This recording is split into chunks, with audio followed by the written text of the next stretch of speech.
Hello everybody and welcome back to another video. This video is a short story that I wrote a while ago, and I'm just doing another repost thing.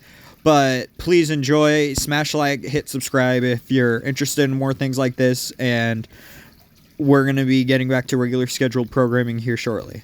In a quiet coast, nestled between towering cliffs and the rhythmic crashing of waves, a tall weathered tower tilled and bent in time stood being beaten and bruised. Lived an old man named Silas. He woke to a huge wave bashing into a rock outside of the house.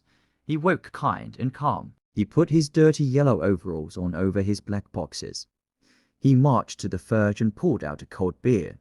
He pressed the beer to his lips, and the so dark yellow brew slipped down his throat. He coughed and spat on the floor of his house. One sip and he sat it down on the counter and turned away from the counter and turned at the brown weathered door.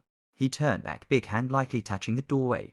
His weathered face mirrored the years he had spent tending to the lighthouse. He sighed a heavy cold sigh. He stood somberly on the edge of the wet board of the deck of the lighthouse. Silas had dedicated his life to the solitary routine of operating the beacon, a task that had grown monotonous and somewhat melancholic over the years. He stood still for hours.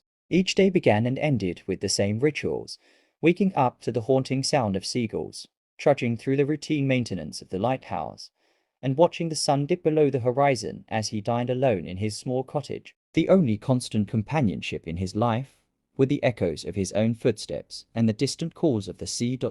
As Silas climbed the narrow staircase to the top of the lighthouse, he couldn't help but feel the weight of time pressing down on him. The once vibrant flame in his heart had dwindled with time over and over, replaced by the cold routine of his daily existence. The only solace he found was in the rhythmic turning of the lighthouse gears and the sweeping beam of light that cut through the darkness, a beacon that seemed to guide only ships lost at sea. But no ships were to ever find this lost beacon of dimming hope. One evening, as purple faded to black, Silas went through the motions of lighting the lamp.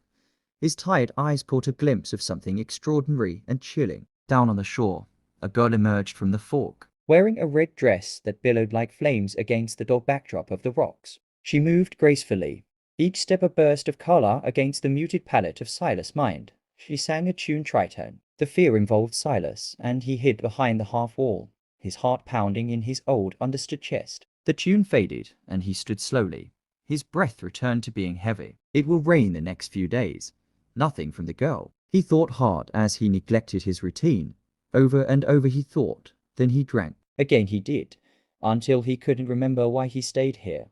Memories faded to dreams, and dreams into a thing that was no longer part of what could have been, but more of what it wasn't, which was love. A strong, never yet shedded tear rolled down his wrinkled cheek, and more followed.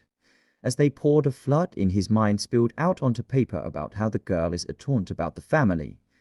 He never had or did have a more. It was long ago when the fire happened. His Mary passed away, and his young daughter, who was just a baby also. Then it came back. The tune. A yellow coat clung to her slender frame, bright as the sun that had long set on Silas' spirit. With his drunken state, he ran to the window.